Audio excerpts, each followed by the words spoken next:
सिर कटा भूत। मयंक एक मल्टीनेशनल कंपनी में ब्रांच मैनेजर की जॉब करता था। एक दिन मयंक को ऑफिस से घर जाने के लिए लेट हो गया था।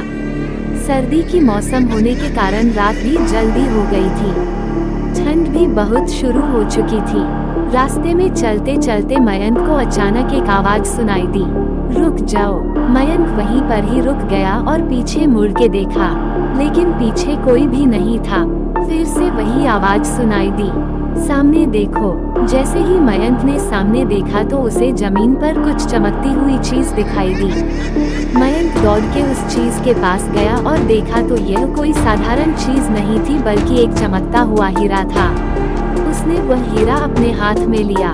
उसकी चमक देखकर मयंक की खुशी का पार ना रहा, लेकिन मयंक को कहाँ पता था ये कोई साधारण है या नहीं बल्कि एक मायावी हीरा है।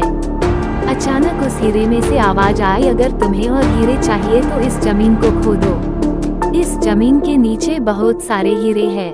मयंक खुश हो गया। उसने उस हीरे को अपनी जेब में डाला और जमीन खोदना शुरू किया।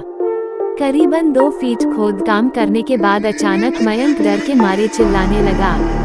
इसके कारण उसका संतुलन खो गया और जमीन पर गिर पड़ा, क्योंकि उस गड्ढे में से हीरे मोती नहीं बल्कि किसी इंसान का कटा हुआ सर मिला। अचानक वह सर हवा में उड़ने लगा और बोला, डरो मत, मैं तुम्हें कोई हानि नहीं पहुंचागा। मैं तुम्हें बहुत सारे हीरे जवेरात भी दूंगा। बस मेरी बात ध्यान से सुनो, मैं जहां जाता हूं वहां मेरे पीछे आओ। फिर वह सिर हवा में उड़ा और जंगल की ओर बढ़ने लगा। करीबन 1 किलोमीटर चलने के बाद वह सिर रुक गया। मयंक भी रुक गया। फिर उस सिर ने मयंक से कहा, इस जमीन के भीतर बहुत सारे हीरे मोती जवाहरात छुपे हुए हैं।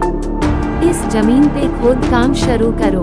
मयंक खुश हो गया और उस जमीन को खोदना शुरू कर दिया। खोदते खोदते उस जमीन के नीचे हीरा मोती तो नहीं मिले बल्कि उस सिर का कटा हुआ धड़ मिला।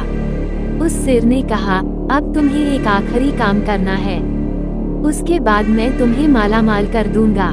तुम्हें कहीं से भी एक लोटा खून लाना होगा। मयंक ने बोला, एक लोटा खून? पर मैं एक लोटा खून कहाँ से लाऊंगा? उस सिर ने कहा, चलो मेरे साथ। वो डरावना चेहरा मयंक को साथ लेकर थोड़ी दूरी पे गया। वहाँ उसे एक इंसान को जाते हुए देखा।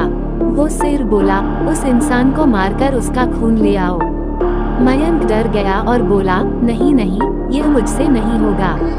मैं यह नहीं कर सकता। अगर तुमने ये काम नहीं किया तो मैं तुझे बहुत बड़ी मुसीबत में डाल दूंगा। फिर तुम्हारी पूरी जिंदगी नर्क बन जाएगी। मयंक ने हाथ जोड़कर उसे कहा, मुझे माफ कर दो। अगर मैंने उसे मार तो मुझे पुलिस गिरफ्तार कर देगी और मुझे जेल जाना पड़ेगा। उस सिर ने अपने तंत्र मंत्र की शक्ति से एक छुरी और लोटा प्रकट किया और गुस्से से बोला, अगर तुम मेरा ये काम नहीं करोगे तो मैं तुम्हारे पूरे परिवार को मौत के घाट उतार दूंगा। मयंक ने मजबूरी में आकर उस आदमी को मार डाला और उसका खून लेकर उस सिर के पास गया। वो सिर खून को देखकर बहुत खुश हुआ और बोला, ये खून मेरे शरीर पे डाल दे। उस सिर के कहने पर मयंक ने खून को उसके शरीर पे डाल दिया। फिर कुछ ही देर में वो कटा हुआ सिर उस शरीर पे जुड़ गया। ये सब देखकर मयंक की हालत अब खराब होने लगी। वो उस भूत को देखकर काफी डर गया।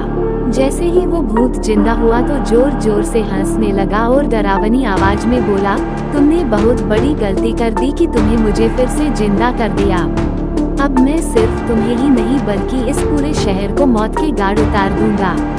डर के मारे मयंक के मुंह से आवाज भी नहीं निकल रही थी। वो अपनी जान बचाने के लिए वहां से दौड़ा, लेकिन उस भूत ने छलांग लगाकर मयंक को जमीन पे गिरा दिया और बोला, मुझे बहुत भूख लगी है, अब मैं तुम्हारा मांस खाऊंगा।